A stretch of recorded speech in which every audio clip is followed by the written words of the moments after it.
이 시간 예배에 나오신 여러분들 환영합니다. 우리 인사하겠습니다. 환영합니다. 우리 말씀 전하기 전에 우리 격려하고 싶은 분들이 한 분 계시고 또 여전도회가 한 여전도에 있습니다. 16에서 22 여전도에 우리 격려회 박수 한번 부탁드리겠습니다. 제가 헌신 예배 인도 다른 교회에서도 몇 번 해보고 했는데 특송할 때 이렇게 손잡고 나오는 건 처음 봤습니다. 그 정도로 이 특송의 열정이 대단했습니다. 감사합니다.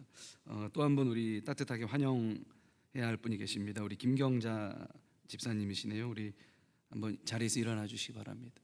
새로 등록하신 분 계십니다. 우리 박수로 환영하겠습니다. 환영합니다. 반갑습니다. 5월에 월삭 주제가 뭐였죠? 기억력 좋으신 분들 다 기억하실 겁니다. 교제의 길입니다. 교제의 길. 그래서 교제에 대해서 많은 강단에서 이제 교제를 주제로 이야기가 나누어지고 있습니다. 그래서 성경적 의미로 볼 때 교제가 크게 두 가지로 나눌 수가 있습니다. 하나님과의 교제 그리고 성도들 간의 교제 이렇게 나눌 수가 있습니다. 성도의 교제에 대해서는 제가 첫째 주였죠. 첫째 주 수요 오전 예배 때 말씀을 드린 적이 있습니다. 그래서 오늘은 어떤 말씀 전할까 하다가 한번 성도의 교제는 전했기 때문에 하나님과의 교제에 대해서 이제 말씀을 나눠봐야겠다 생각을 하고 준비했습니다. 하나님과의 교제는 성도의 교제를 가능하게 하는 근원적인 교제입니다. 그래서 우리가 교회에서 서로 사랑합니다 하고 고백을 할 때 어떻게 얘기합니까? 하나님의 사랑으로 사랑합니다 이렇게 얘기를 하죠. 우리가 뭐 다른 사랑으로 사랑합니다 이러면 안 되죠. 한번 해볼까요? 옆에 계신 얼굴 한번 보면서 주님의 사랑으로 사랑합니다. 주의 사랑으로 사랑합니다. 네, 맞습니다. 저기 뒤에 안 하시는 분이 한 두 분 계셨습니다. 그분도 주님의 사랑으로 사랑합니다. 맞습니다. 우리가 인사한 것처럼 우리가 사랑한다고 그럴 때는 교회 안에서는 하나님의 사랑으로 사랑하는 겁니다. 뭐 에로스의 사랑 이런 사랑으로 사랑하면 큰일 납니다. 그럼 부부간에 그렇게 사랑하는 거죠. 우리는 하나님의 사랑, 예수님의 사랑, 성령께서 부어주시는 사랑의 마음으로 사랑을 하는 것입니다.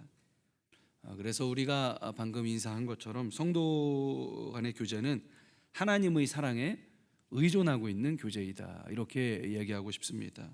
그래서 하나님의 사랑에 예속되어 있는 게 바로 성도 간의 교제라는 겁니다. 그래서 우리가 우리의 가진 사랑으로는 서로를 사랑할 수가 없다는 겁니다. 하나님 주신 사랑 또 하나님과 함께 나누는 친밀한 그 관계를 통해서 우리가 옆에 있는 성도님 미우나 고우나 사랑할 수 있는 줄로 믿으시기를 바랍니다. 근데 밉진 않죠. 사랑스럽죠. 예수님 말씀해 주신 포도나무 비유처럼 하나님께 붙어 있지 않다면 서로 간에도 사랑의 열매를 맺을 수가 없다는 것입니다. 우리 마음이 여유가 없고요 건조하면은 옆에 있는 지체를 사랑할 수 있습니까? 없습니까? 없죠. 사랑은 쥐어짜는 게 아니거든요. 내 마음이 힘들면 쥐어짜도 나올 게 없습니다. 사랑은 뭡니까? 쥐어짜는 게 아니고 흘러 넘쳐서 하는 것인 줄로 믿으시기를 바랍니다. 그런데 우리 마음이 어떻게 흘러 넘칠 수가 있습니까? 사랑의 근원이신 하나님과 교제할 때 우리의 마음이 옆에 있는 교우를 사랑하는 마음으로 넉넉하게 차고 넘칠 수 있다는 것입니다. 하나님과 어떻게 감히 우리 인간이 교제할 수 있습니까? 우리가 그럴 자격이 됩니까? 생각할 수 있습니다. 그런데 우리가 하나님과 교제할 수 있습니다. 왜냐하면 하나님께서 인간과 교제하기를 원하시는 하나님이시기 때문에 그렇다는 겁니다. 우리 힘으로 우리의 자격으로는 하나님과 교제할 수 없죠. 그런데 하나님은 관계하시는 하나님이시기 때문에 우리가 하나님께 나아가서 교제할 수가 있다는 겁니다. 오늘 말씀의 제목이 뭡니까? 관계하시는 하나님이시잖아요. 피조 세계와 인간들과 관계를 맺으시기를 원하는 그러한 하나님이시라는 겁니다. 왜 그런가 하면 첫째는 본질상 성품상 하나님은 관계하시는 하나님이시기 때문에 그렇습니다. 하나님의 성품 중에 가장 빛나는 속성이 뭡니까? 아마 사랑입니다. 하나님은 사랑이시다. 이 성경 말씀에서도 많이 이야기 나오고 있는 그러한 구절입니다. 하나님은 사랑이십니다. 사랑하시기 때문에 세상을 창조하셨고 사랑하시기 때문에 세상을 구속하셨습니다. 그런데 사랑은요 혼자 하는 게 아니죠. 뭐 십수년 전에 혼자 한 사랑 어떤 트로트 가수가 불러서 히트치긴 했는데, 혼자 하는 사랑은 근데 엄밀히 얘기하면 사랑이 아니죠. 짝사랑이죠. 사랑은 뭐가 있어야 됩니까? 뭔가 대상이 있어야 되는 거예요. 그래서 하나님이 사랑이시다 하는 말은 하나님께서는 상호적인 존재라는 걸 뜻합니다. 누군가와 관계하시는 존재가 하나님이시라는 겁니다. 인격적인 관계를 맺으시는 분이 바로 하나님이시라는 겁니다. 우리가 하나님을 믿는데 어떤 하나님을 믿습니까? 삼위일체 하나님을 믿습니다. 삼위일체라는 게 뭡니까? 하나님이 유일하시지만 처음 존재하실 때부터 성부와 성자와 성령의 삼위 형태로 존재하셨다는 겁니다. 그래서 그 삼위 하나님 안에 무엇이 이루어진다는 겁니까? 상호 관계가 이루어진다는 거예요. 성부, 성자, 성령 하나님 간의 사랑의 관계가 맺어진다는 겁니다. 그래서 하나님께서는 아무 피조물도 없이 홀로만 존재하셔도 상호적으로 관계적으로 존재하시는 하나님이신 줄로 믿으시기를 바랍니다. 그래서 하나님만 계셔도 사랑의 관계가 가능합니다. 성부, 성자, 성령께서 서로 뜨겁게 사랑의 관계를 맺으신다는 겁니다. 이게 바로 하나님 존재의 신비입니다. 그럼 왜 굳이 우리 피조물들을 지으셔서 당신과 교제하라고 부르십니까? 그것은 오직 하나님의 풍성한 마음입니다. 은혜입니다. 넉넉한 마음입니다. 주시고자 하시는 그 마음, 베풀고자 하시는 그 넉넉한 마음이 저와 여러분을 이 땅에 창조하게 하신 줄로 믿으시기를 바랍니다. 그러니까 하나님과 서로 사랑하면서 사랑의 기쁨을 누리도록 인간을 창조해 주신 것입니다. 복음성가 중에 좋아하는 곡이 있어요. 당신은 사랑받기 위해 태어난 사람. 여기까지만 부르라고 우리 와이프가 신신당부하더라고요. 우리는 사랑받기 위해서 태어났습니다. 그런데 제가 볼 때 이 가사에서 좀 빠진 게 있어요. 하나 더 추가했으면 하는 게 있습니다. 뭐냐면은 우리는 사랑받기 위해서도 태어났지만 또 무엇을 하기 위해 태어났습니까? 사랑하기 위해서. 누구를? 하나님을. 그러니까 하나님께 사랑받기 위해서 태어난 것도 맞는데 하나님께 우리가 사랑을 드리기 위해서도 태어난 거란 것입니다. 왜냐하면 하나님은 상호적인 분이시기 때문에. 사랑의 기쁨만큼 여러분 큰 기쁨이 있습니까? 제가 결혼을, 우리 와이프를 제가 한 7개월 쫓아다니다가 결혼을 승낙받았던 그날 밤을 잊지 못합니다. 정말 기쁘더라고요. 사랑의 기쁨만큼 큰 기쁨이 없습니다. 그래서 하나님과 이 상호 교제하는 가운데, 하나님과 사랑을 나누는 가운데 이 기쁘고 풍성한 존재로 살아가도록 하나님께서 우리를 창조하셨다는 겁니다. 그래서 하나님과 교제하면 무엇이 창출됩니까? 기쁨이 창출된다는 거예요. 그러니까 구원만이 하나님의 은혜가 아니고 하나님과 교제할 수 있는 존재로, 인격적인 존재로 우리 인간을 창조하신 것 자체가 하나님의 은혜인 줄로 믿으시기를 바랍니다. 그래서 우리가 이 땅에 존재하는 것 자체가 은혜예요. 하나님을 인식할 수 있는 존재로 만들어졌다는 것 자체가 은혜입니다. 하나님이 우리를 왜 창조하셨을까? 우리를 괴롭게 하려고 창조하셨을까? 아니라는 겁니다. 하나님과 사랑의 관계를 맺으면서 행복한 존재로 살아가도록 우리를 만드셨다는 겁니다. 그래서 우리가 하나님 앞으로 나아가실 때 내가 사랑 못 받으면 어떡하지? 여러분 걱정할 필요가 없습니다. 왜? 하나님께서 원래 여러분을 사랑하고 여러분과 사랑의 관계를 맺기 위해서 여러분을 만드셨기 때문입니다. 그래서 우리는 사랑받기 위해 태어난 존재라는 겁니다. 하나님처럼 바쁜 분이 나랑 교제하실 시간이 없으면 어떡할까? 세상에서 제일 바쁜 분이 하나님인데 여러분 그런 걱정 안 하셔도 됩니다. 하나님은 우리를 사랑하시기 위해서 창조하고 구속하셨습니다. 그래서 걱정 말고 하나님 앞에 나아가시는 저와 여러분 되시기를 바라겠습니다. 지금도 하나님은요 우리랑 교제하기를 원하셔요. 기다리고 계십니다. 왜냐하면 하나님은 무한하시기 때문에. 하나님의 속성 중에 또 무한하심이 있거든요. 한계가 없으십니다. 하나님은 사랑에 한계가 없으세요. 우리는 품을 수 있는 사람이 이제 고작 뭐 몇 명 되겠죠. 몇 명이라고 말씀 못 드리지만, 근데 하나님의 사랑에는 한계가 없습니다. 누가 오더라도 무한대로 품으실 수 있다는 것입니다. 그래서 우리가 하나님께 나아갈 때 하나님은 우리를 기쁘게 받아주십니다. 문제는 뭡니까? 우리가 하나님께 나아가려고 하지 않는다는 겁니다. 그게 문제지. 뭐 하나님께 갔는데 뭐 하나님이 여유가 없고 바쁘시고 뭐 마음에 너그러움이 없어서 우리를 품어주지 못한다? 그거는 아니라는 겁니다. 하나님이 관계의 하나님, 본질적인 특성상 관계하신다고 했습니다. 하나님은요 또 관계하실 때 어떻게 관계하시냐면 먼저 다가오셔서 관계를 맺으십니다. 인류가 타락했을 때 먼저 말을 건네신 분이 누굽니까? 아담이 먼저 하나님께 말을 건넸습니까? 아닙니다. 하나님이 먼저 말을 건네셨습니다. 아담아 네가 어디 있느냐? 그러면서 이제 벌도 내리시지만 가죽옷을 지어서 입히시지 않습니까? 가죽옷을 지으려면은요 짐승이 희생돼야 됩니다. 아담이 죄짓고 눈이 밝아져서 자기 벗은 몸을 봐서 수치를 입었을 때 그 수치를 가려준 게 무엇입니까? 인간이 만든 나뭇잎이 아닙니다. 하나님이 짐승을 잡아 죽여서 인간의 수치를 가려준 겁니다. 그러니까 인간의 수치, 죄를 가리기 위해서 짐승 생명, 목숨이 희생됐다는 겁니다. 이게 뭡니까? 장차 우리를 위해서 목숨으로 우리의 수치를 가려주실 예수님을 예표하는 것인 줄로 믿으시기를 바랍니다. 그래서 하나님은 항상 먼저 다가오셔서 손 내미시고 손 잡아주시는 하나님이십니다. 여러분들 중에 그래서 누구랑 관계가 서먹했을 때 혹은 관계가 깨어졌을 때 하나님 닮은 사람은 누굽니까?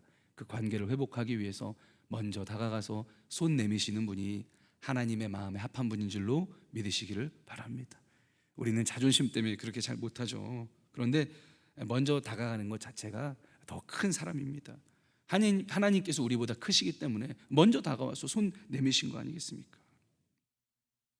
세 번째, 하나님은요 언약을 통해서 관계를 맺으셨습니다. 아담 언약이 있죠. 여자의 후손이 내 머리를 상하게 할 것이고 너는 여자의 후손 발꿈치를 상하게 할 것이다. 타락한 그때부터 하나님께서는 언약을 주셨습니다. 구원할 언약을 이미 주셨다는 거예요. 또 아브라함을 선택하시고 찾아오셔서 아브라함과 언약을 맺어 주셨습니다. 또 이집트에서 끄집어내신 다음에 모세와 언약을 맺어 주시죠. 하나님께서 또 다윗과도 언약을 맺어 주십니다. 그리고 결정적인 언약이 누가 맺어 주셨습니까? 하나님께서 인간의 몸을 입고 오셔서 새로운 언약을 맺음으로써 새로운 관계를 맺어 주신 줄로 믿으시기를 바랍니다. 그게 최후의 만찬 때 예수님께서 제자들에게 예수님의 피와 예수님의 살로 맺으신 그 언약입니다. 그래서 성찬식이 뭡니까? 주님께서 새롭게 체결하신 언약을 기념하는 거예요. 그래서 하나님 아버지와 우리가 아버지와 자녀의 관계됨을 늘 새롭게 떠올리고 다짐하는 자리라는 겁니다. 그런데 언약을 맺을 때요 그냥은 안 됩니다. 언약을 뒷받침하는 제물이 필요했습니다. 그래서 제물을 잡아서 구약되는 제물을 쪼개놓고 이렇게 제물로 증거를 삼기도 했습니다. 피로 언약을 맺었습니다. 우리 맺은 언약은 누구의 피로 된 겁니까? 예수님의 피와 살로 맺은 언약임을 믿으시기를 바랍니다. 그래서 절대 깨질 수 없는 언약입니다. 예수님을 믿어서 하나님의 자녀된 그 관계는 바뀔 수가 없다는 겁니다. 이렇게 관계를 맺으시는 하나님과 우리가 친밀하게 교제할 때 우리의 마음속에 그 하나님의 성품이 흘러 들어오게 됩니다. 여러분 누군가를 혹시 미워하는 마음이 있습니까? 성령이 주시는 마음이 아니라는 겁니다. 우리가 열심히 은혜 받고 뜨겁게 기도하게 되면요 참 희한하죠. 뜨겁게 기도하고 나면 밉던 사람이 밉습니까? 안 밉습니까? 안 밉죠. 기도에 분신 분들은 안죠. 미웠던 사람도 우리가 열심히 뜨겁게 기도하게 되면은 하나님께서 희한하게 우리 마음속에 미움이 사라지게 하고 그 사람을 향한 긍휼의 마음, 또 이해하는 마음, 그분을 위해서 기도할 수 있는 마음을 부어 주신다는 겁니다. 왜 그렇습니까? 우리의 마음에 하나님의 사랑이 부어지기 때문에 그렇게 되는 겁니다. 그래서 여러분 최고로 우리가 행복하게 사는 비결이 뭡니까? 하나님과 최대한 가깝게 교제하면서 사는 게 우리가 가장 행복하게 사는 비결인 줄로 믿습니다. 왜 그렇습니까? 그러면 하나님의 그 사랑과 하나님의 그 주시는 평강이 우리 안에 흘러 들어오게 돼서 그렇다는 겁니다. 여러분 상황 때문에 우리가 행복합니까? 물론 그럴 수 있습니다. 하지만 상황을 넘어서는 평안과 대상을 넘어서는 사랑이 있다면 그거는 뭡니까? 상황을 초월해서 행복한 겁니다. 주님께서 우리에게 약속하신 사랑과 평안이 그런 종류의 사랑과 평안인 줄 믿으시기를 바랍니다. 평안을 너희에게 끼치노니 곧 나의 평안을 너희에게 주노라. 내가 너희에게 주는 평안은 세상이 주는 것과 같지 아니하니라. 너는 마음에 근심하지도 말고 두려워하지도 말라. 우리 주님과 교제할 때 이런 주님이 주시는 세상 것이 아닌 평안이, 영원한 평안이 우리에게 흘러 넘쳐 들어온다는 겁니다. 새 계명을 너희에게 주노니 서로 사랑하라. 내가 너희를 사랑한 것 같이 너희도 서로 사랑하라. 너희가 서로 사랑하면 이로써 모든 사람이 너희가 내 제자인 줄 알리라. 근데 예수님이요 이 말씀하실 때 내가 너희를 사랑한 것 같이 너희도 서로 사랑하라 말씀하셨습니다. 이거는 아카페의 사랑입니다. 예수님께서 우리에게 보여주신 조건 없는 사랑이에요. 조건을 뛰어넘는 아카페의 사랑이라는 겁니다. 이런 하나님의 사랑이 우리 안에 있다면 우리가 품지 못할 지체가 없는 줄로 믿으시기를 바랍니다. 어떻게 이런 사랑이 가능합니까? 어떻게 이런 품음이 가능합니까? 하나님과 교제하게 되면 그것이 가능하다는 것입니다. 벌겋게 달아오른 불 때문에 달아오른 쇠붙이를 손에 잡으면 어떻게 됩니까? 그 열 때문에 내 손이 타들어가게 되죠. 마찬가지입니다. 뜨거운 사랑이신 하나님과 가까이 하면 할수록 우리의 심령에 뭐가 넘치게 된다는 겁니까? 사랑이 넘치게 된다는 거예요. 하나님과 친밀하게 교제하고 하나님과 가까이 하면 할수록 그분의 사랑의 성품이 우리에게 흘러 들어온다는 겁니다. 마찬가지입니다. 공의로우신 하나님과 가까이 하면 할수록 우리는 더욱더 정의롭고 공의로운 사람이 된다는 겁니다. 친한 사람끼리는 어떻게 되어 있습니까? 닮게 되어 있습니다. 말투도 닮게 되고요, 한 50년 부부생활 같이 하면요 입맛도 닮게 됩니다. 그래서 저는 벌써 아내가 해주는 음식에 길들여져 버렸습니다. 그래도 어머니 댁 가게 되면 맛있게 먹습니다. 어쨌든 닮게 된다는 겁니다. 하나님과의 교제도 마찬가지입니다. 우리가 자꾸 하나님과 교제하게 되면은 우리의 성품이 자꾸 하나님의 성품으로 변화되게 된다는 것입니다. 그래서 하나님이 우리에게 요구하는 겁니다. 나를 가까이 해라. 나에게 가까이 오라. 나와 자꾸만 교제를 해라. 그것이 너희가 가장 의미 있게 사는 비결이다. 가장 행복하게 사는 비결이다. 하나님께서 그래서 우리에게 하나님과 교제하자고 요구를 하시는 겁니다. 우리 좋으라고 하는 게 아니에요. 하나님 좋으라고 하시는 게 아닙니다. 우리 좋으라고 하나님이 자신과 교제하자고 하시는 거라는 겁니다. 그래서 오늘 말씀에서도 하나님을 가까이 하라. 그래야면 너희를 가까이 하시리라. 여러분, 하나님을 가까이 하시기를 바라겠습니다. 그러면 여러분, 하나님 닮아갈 겁니다. 하나님의 사랑이 우리의 마음을 가득 채우게 될 것입니다. 그럼 하나님을 어떻게 가까이 합니까? 가까이 해야 될 이제 필요성은 알겠는데 방법을 알려주셔야죠. 8절을 다 읽으면요 이렇습니다. 하나님을 가까이 하라. 그리하면 너희를 가까이 하시리라. 죄인들아 손을 깨끗이 하라. 두 마음을 품은 자들아 마음을 성결하게 하라. 전후로 나뉘어요. 처음에는 하나님 가까이 하라고 그랬다가 나중에는 무슨 얘기가 나옵니까? 죄 얘기가 나옵니다. 죄인들아 손을 깨끗이 하라. 두 마음을 품은 자들아 마음을 성결하게 하라.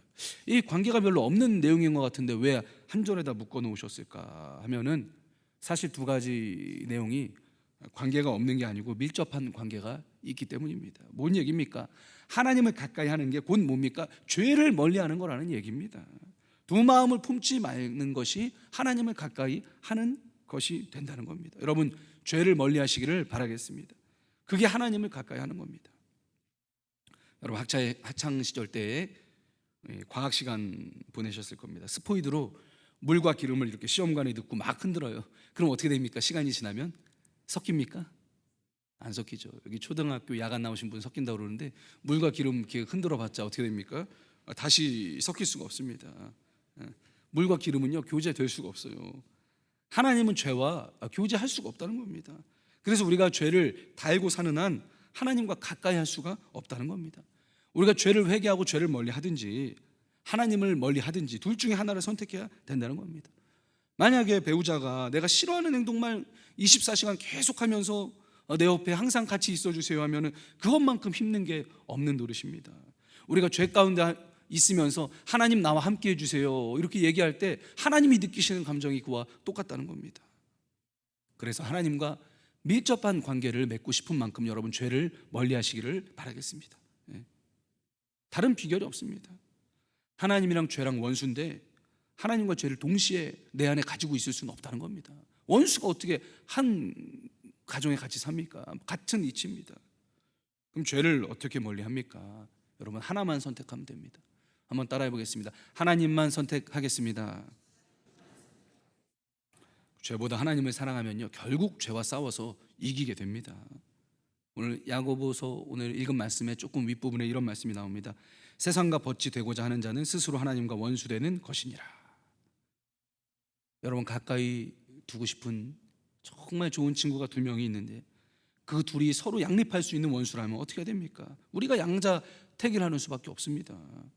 둘 중 한 명만 선택할 수 있다면 우리가 더 사랑하는 것을 골라야 된다는 겁니다. 죄의 유혹이 늘 우리에게 있지만 우리가 누굴 더 사랑합니까? 하나님을 더 사랑하기 때문에 여러분 죄를 멀리하고 하나님을 선택하시기를 바라겠습니다. 그리고 하나만 선택해야 성공합니다, 여러분. 하나님을 선택하든지 세상을 선택하든지. 하나님을 선택하면 둘 다 성공합니다. 이 세상에서도 성공하고 오는 세상에서도 성공하신 줄 믿습니다. 이 세상을 선택해서 산 사람은 어떻습니까? 이 세상에서는 그래 어떻게든 뭐 잘 살 겁니다. 하지만 오는 세상에서는 이미 실패한 겁니다. 그런데 문제는 이도 아니고 저도 아니고 그런 사람들이 있다는 겁니다. 하나님을 섬기는 것도 아니고, 그렇다고 세상을 섬기는 것도 아니고, 죄를 섬기는 것도 아닙니다. 요한계시록에서 뭐라 그럽니까? 그러면 미지근하면 하나님이 뱉어버리신다고 했습니다. 너희가 덥든지 차든지 해라. 제가 잠시 동안 군대 다녀와서 복학하기 전까지 세상을 좀 경험해보기 위해서 아르바이트를 좀 한 적이 있습니다. 서빙 보는 아르바이트였는데, 그때 같이 이제 일하던 하나님 믿지 않는 한 남자애가 있었습니다. 근데 얘는 여자 관계가 왜 이렇게 복잡한지, 얘 만나는 것 같다가 또 좀 지나면 다른 애 만나는 것 같기도 하고, 근데 정작 중요한 날은 혼자 있습니다. 아주 실속이 없어요. 그래서 그 애를 보고 아주 한심한 나머지 점장님이 한마디 했습니다. 야, 너 그냥 특별한 기술 없으면 한 여자한테 집중해. 이 여자 조금 저 여자 조금 해봤자 특별한 기술이 없는 한 여자들 안 넘어와. 이런 뼈 있는 말을 해줬습니다. 이성 관계에서도 그럴진데 여러분, 하나님 앞에서 양다리 걸치면 어떡합니까? 모든 선택의 기로에서 여러분 하나님만 선택하시기를 바라겠습니다. 그것이 바로 죄를 멀리할 수 있는 한 가지 방법이 될 것입니다. 둘째, 죄 지을 수 있는 여건을 아예 만들지 마십시오, 여러분. 도망가면 됩니다. 보디발의 아내가 요셉을 유혹할 때 요셉이 목석 같잖아요. 그 자리에서 유혹하고 옷 하나씩 벗는 거 다 봤습니까? 아니죠. 큰일 나죠. 맞서지 않았습니다. 피했습니다.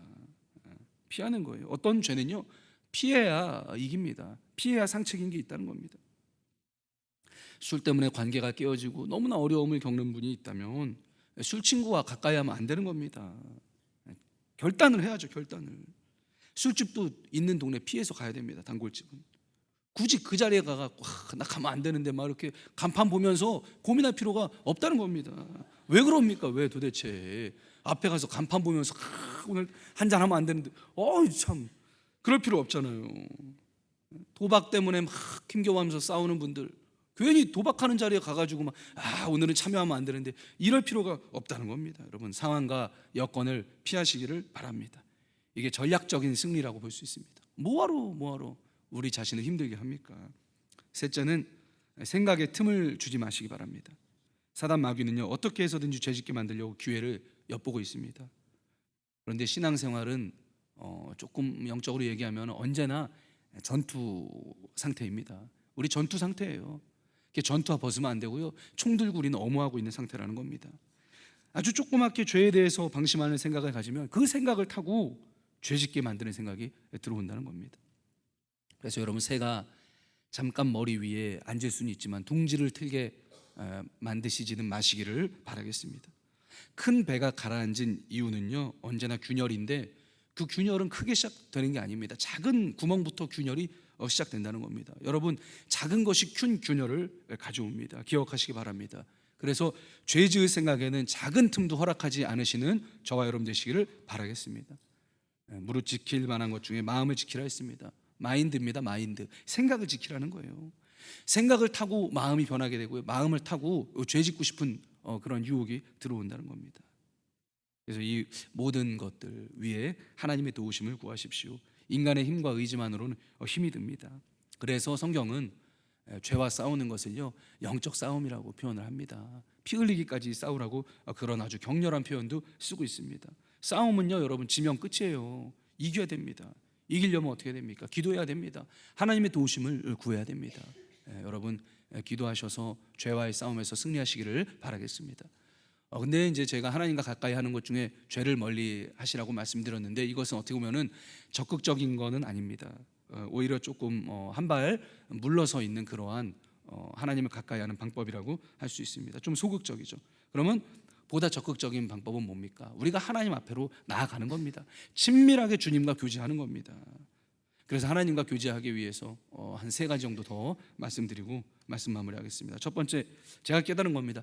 하나님 만나기 위한 시간과 장소를 정하시기 바랍니다. 여러분, 기도와 또 말씀 묵상, 아니면 뭐 공적 예배, 이런 예배와 같은 하나님과 교제할 수 있는 프라이빗한 아주 개인적인 시간과 장소를 가능한 한 정하실 것을 저는 권면을 드립니다. 왜냐하면 인간은 시간과 장소 안에서 살아가는 존재입니다. 그래서 누군가를 우리가 만나서 교제하려면 시간을 정하고 장소를 정해야 됩니다. 물론 하나님은 영이시기 때문에 시간과 장소와 아무 때나 관계없이, 아무 장소나 관계없이 우리를 만나 주실 수가 있습니다. 근데 문제는 하나님이 아니고 누굽니까? 우리예요. 우리는 한계가 있습니다. 그래서 하나님께 집중하기 위해서 하나님께 집중할 수 있는 시간과 장소를 마련해야 된다는 겁니다. 목사님, 요즘같이 바쁠 때에 시간도 별로 없는데 뭘 불평하게 정합니까? 그냥 아무 때나 아무 장소에서 하나님 만나면 되죠. 근데 여러분, 아무 때나 아무 장소 말은 좋은데 구체적으로 아무 때나 아무 장소에서 만나지던가요? 제 경험에 의하면 어렵습니다. 길 가다 동창을 제가 한번 만났습니다. 오랜만이네. 잘 지내지? 잘 지내. 그래, 언제 한번 뭐 아무 데서나 한번 보자. 내가 다음에 언제 한번 연락할게. 아무 데서나 한번 만나자. 여러분, 연락 오던가요? 만나지던가요? 안 만나져요. 그 친구 지금 한 3년 지났는데 못 만났어요. 언제 한번 아무 데서나 만나자는 건요, 만나지 말자는 겁니다. 여러분, 선 보러 갔을 때 자매 쪽에서 언제 한번 아무 때나 만나자 그러는 거 여러분 부담스러운 겁니다. 눈치채시기 바랍니다. 아무 때나라는 시간, 뭐 아무 장소라는 장소, 이거 그런 거 없어요. 여러분, 분주함이라는 적에게 이거 다 먹혀버리고 맙니다. 여러분, 기도 시간은 우리가 왜 정합니까? 누군 뭐 새벽에 일어나기, 뭐 새벽 4시 50분 되면 눈이 번쩍 떠진답니까? 아니죠. 일어나기 힘들죠. 근데 왜 정합니까? 정해야 기도하게 되기 때문입니다. 여러분, 정해야 모이게 되고 모여야 기도하게 되기 때문입니다. 그리고 말씀 묵상도 마찬가지죠. 시간을 정해야 된다는 겁니다. 우리는 시간과 장소 안에 있는 존재이기 때문입니다. 여러분, 하나님과 교제하는 시간, 기도의 시간, 묵상의 시간, 예배에 참석하는 시간들을 꼭 구체적으로 마련하시기를 바라겠습니다. 그것이 하나님을 가까이 하는 현실적인 방법입니다. 둘째 방법은 하나님과의 약속을 잘 지키시기를 바랍니다. 관계에 충실을 하다는 것은요, 약속에 충실한 겁니다. 하나님도 이 말씀을 보면 꼭 이스라엘 백성을 꾸짖으실 때 꼭 하나님께서 짚고 넘어가셨던 부분이 하나님과 이 맺었던 언약에 충실하지 않았다는 부분을 하나님이 꼭 걸고 넘어집니다. 지난번에 송태우 목사님 말씀하셨죠. 하나님 뒤끝이 있으시다고. 하나님 뒤끝이 있어요. 하나님이랑 언약한 거 지키지 않으면요, 하나님 뒤끝이 있습니다. 언약이 뭡니까? 특별한 관계를 맺는 게 언약이거든요. 제가 앞에서 설명드렸잖아요. 하나님이 우리와 관계를 맺으실 때 뭘로 관계 맺으신다고요? 언약을 맺으셔서 관계 맺는다는 겁니다. 이스라엘 백성들이랑은 시내산에서 언약을 맺었잖아요. 그래서 하나님과 특별한 관계가 된 겁니다. 너는 내 백성이 되고 나는 너희 하나님이 된다. 우리는 예수님 믿을 때, 여러분 예수님 영접할 때 하나님과 새끼손가락 꼭 걸고 언약하신 줄 믿으시기를 바랍니다. 그래서 저와 여러분이 하나님이랑 결혼한 관계입니다. 무섭죠, 여러분? 혼인 언약 어기면 어떻게 됩니까? 큰일 나죠. 그러니까 하나님과 관계 맺을 때 한 약속 지켜야 된다는 겁니다. 그럼 하나님과 한 약속이 어디에 수록되어 있습니까? 여기 성경 말씀, 하나님 말씀이 곧 우리가 지켜야 할 하나님과의 언약의 내용인 줄로 믿으시기를 바랍니다. 그런 거예요, 여러분. 관계는 서로 약속한 약속들이 지속적으로 지켜질 때 신뢰로 굳어집니다. 우리가 생각해 보십시오. 배우자 처음 만나서 결혼하게 될 때 작은 약속을 계속하죠. 작은 만남을 약속합니다.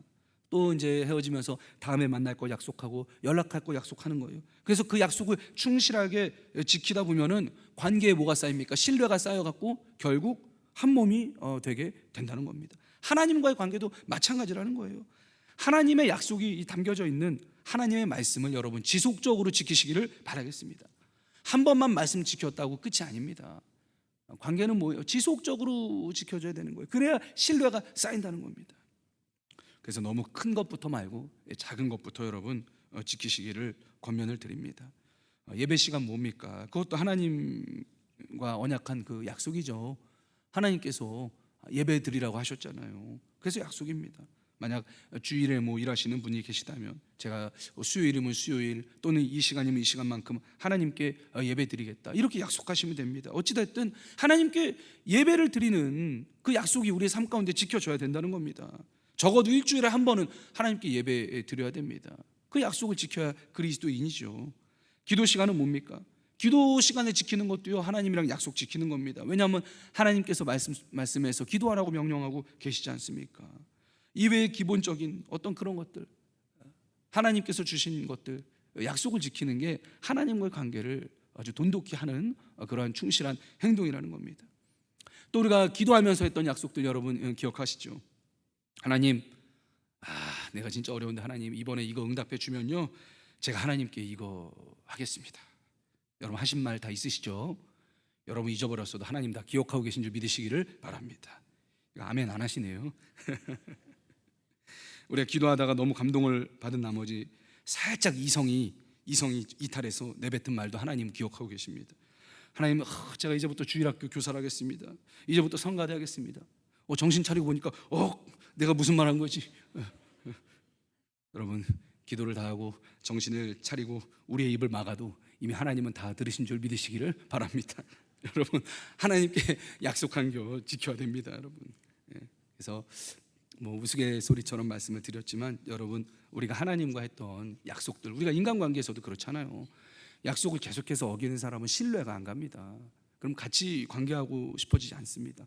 하나님도 우리보다는 마음이 비교할 수 없을 정도로 넓으시고 오래 참으시지만 하나님도 원리는 비슷하다고 봅니다. 하나님과의 그 약속의 관계에서 여러분 꼭 신뢰를 쌓아가시기를 바라겠습니다.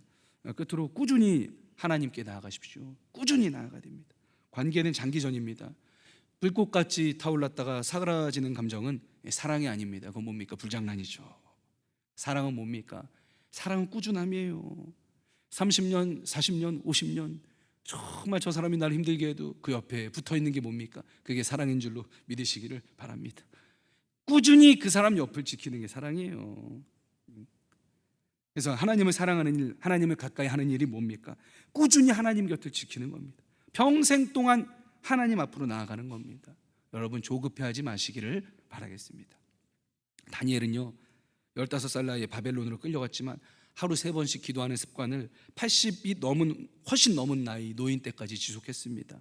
그 때문에 사자굴에도 들어갔어요. 마라톤입니다, 여러분. 마라톤. 예수님께서도 습관을 쫓아 새벽에 기도하러 가셨는데 언제까지 기도하셨습니까? 십자가 지시기 전날까지, 전날이 아니죠. 그날 새벽까지 예수님은 습관대로 꾸준히 기도하셨습니다. 모든 영적인 거장들은 꾸준히 기도 생활과 묵상 생활로 하나님께 나아간 사람들입니다. 여러분 욕심내지 마시고 조급해하지 마시고 조금씩 한 걸음씩 가까이 가시다 보면 어느덧 여러분 정말 하나님과 친밀해진 관계가 될 줄로 믿습니다. 그래서 신앙은 장기전입니다. 마라톤이라고 보시면 됩니다. 100m 달리기 할 때처럼 막 전력 질주하고 나면요 얼마 못 버팁니다. 탈진하죠. 물론 열심도 좋지만 페이스 조절을 해야 됩니다, 여러분. 그래서 신앙생활에도 일정한 리듬이 있어야 됩니다.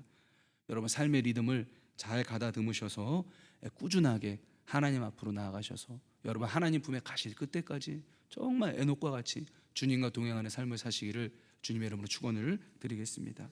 말씀을 마무리하겠습니다. 정리해드리고 마치겠습니다. 하나님은 관계의 하나님이시기 때문에 우리가 하나님께 가까이 나아와 친밀하게 하나님과 교제하시기를 원하십니다.